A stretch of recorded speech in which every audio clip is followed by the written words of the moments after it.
ఒక్కసారి రేవంత్ రెడ్డి గారి యొక్క చాతగాని మాటలను ఒకసారి చూద్దాం. అదేవిధంగా స్థానిక ఎన్నికలపై ప్రజలను ఏ విధంగా రెచ్చగొడుతున్నారు అది కూడా చూద్దాం. ఈరోజు ప్రజల్లోకి వెళ్తే ఎక్కడ నన్ను తన్ని తరుముతారనే భయంతో ముఖ్యమంత్రి రేవంత్ రెడ్డి గారు ఏ విధంగా మాట్లాడారో ఒకసారి చూద్దాం. ఆయన దినపత్రికలో రాసిన విషయం ఇది చూద్దాం. గెలుపు బాధ్యత ఇన్ఛార్జి మంత్రులదే. లోకల్ బాడీ ఎన్నికల్లో టికెట్లు కేటాయింపు మొదలు గెలుపు దాకా రెస్పాన్సిబిలిటీ. జూమ్ మీటింగ్లో ఇన్ఛార్జ్ మంత్రులకు సీఎం రేవంత్ దిశానిర్దేశం. ఈ నెల 5 కల్లా జెడ్పీటీసీ అభ్యర్థులు ప్రతిపాదనలను సిద్ధం చేయండి. స్థానిక లీడర్లతో సంప్రదింపులు జరిపి అర్హుల పేర్లు పంపండి. ఇన్ఛార్జ్ మంత్రులకు స్థానిక లీడర్లు పూర్తి స్థాయిలో సహకరించాలి.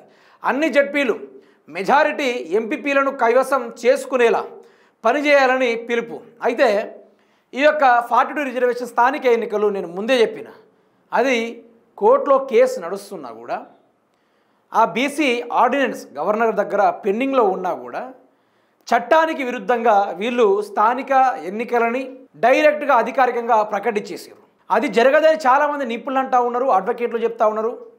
అయినా కూడా ఈయన డప్పు ఈయనకే. ఏమంటున్నాడు?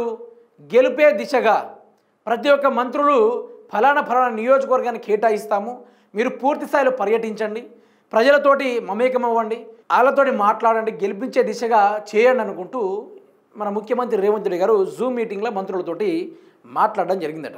నిజానికి అదే మంత్రులు ఇదే కాంగ్రెస్ పార్టీ వాళ్ళు, దయచేసి మీ కాంగ్రెస్ కార్యకర్తలకు చెప్తున్నా, ఈయన మాటలకి తొందరపడి అనవసరంగా మీరు డబ్బులు వృధా చేసుకోకండి. ఆ ఎన్నికలు వచ్చే దిశ వైపు కూడా లేదు. ఒకవేళ అయినా కూడా దాని నుంచి కొన్ని వ్యవహారాలు ఉంటాయి. కేంద్రం నుంచి నిధులు రావడు, లేకుంటే గ్రామాల అభివృద్ధి ఉండు, అవి చాలా ఉంటాయి.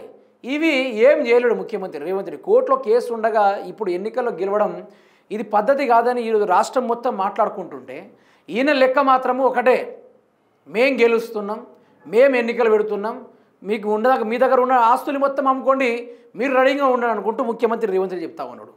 మరి అట్లాంటప్పుడు నీ మేధావితనం ఎటుపోయింది? ఈరోజు ఒక చదువు లేదు, ఒక సంధ్య లేదు, నీకు చట్టం గురించి తెలియదు, చట్టానికి వ్యతిరేకంగా చేసే పనులేంటో నీకు తెలియదు.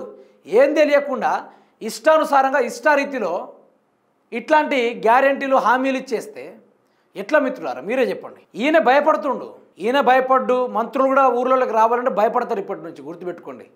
కాంగ్రెస్ కార్యకర్తలు ఎవరైనా నాయకులకు నేను దయచేసి విజ్ఞప్తి చేస్తున్నా, మీరు కూడా ఇట్లా ఈయన మాటలు విని ఊర్లలో తిరగకండి. ఈ ప్రభుత్వం మీద ఉన్న కోపంతో ప్రజలు మిమ్మల్ని ఏదైనా చేయొచ్చు. మేము గ్రౌండ్ రిపోర్ట్ చేసిన బట్టి నేను చెప్తున్నాం, ఒక్కొక్కరు పీకల దాకా కోపం మీద ఉన్నారు ఈ కాంగ్రెస్ పార్టీ మీద. వీళ్ళకు స్థానిక ఎన్నికలు పెట్టే దమ్ము లేక 42 రిజర్వేషన్ బీసీ పేరుతో డ్రామాలు ఆడుతూ ఉన్నారు. అది కుదరదు, జరగదు, మీరు చేసిన పద్ధతి కరెక్ట్ కాదని కోట్ల వీళ్ళ మీద అగెనెస్ట్గా కేసులు ఫిర్యాదులు అవుతున్నా, కేసుల మీద కేసులు పడుతున్నా కూడా వీళ్ళు ప్రజల్ని ముంచుడే లక్ష్యంగా. కొంచెం చదువుకొని ఉంటే ఏమైనా అర్థమవుతుంది. చదువులేనితో ఏం మాట్లాడతాం, ఇళ్ళ గురించి ఏం ఎక్స్ప్లెయిన్ చేస్తాం? మైండ్లో గింతైనా ఉండాలా?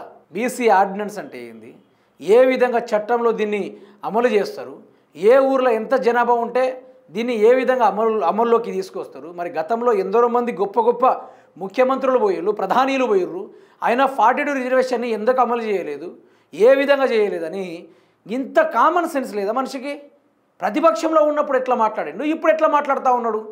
ప్రతిపక్షంలో ఉన్నప్పుడు ఇదే బీసీ రిజర్వేషన్ల పైన కేసీఆర్ గారు కేంద్ర ప్రభుత్వాన్ని ఆశ్రయిస్తే ఇదే మనిషి ఇదే కాంగ్రెస్ పార్టీలో ఉన్న ఈ మనుషులందరూ ఏకమయ్యి దానిపైన అగెనెస్ట్గా కోట్ల కేసులు బనాయించే కార్యక్రమాలు చేశారు. వీళ్ళ బీసీ రిజర్వేషన్ని అడ్డుకున్నారు.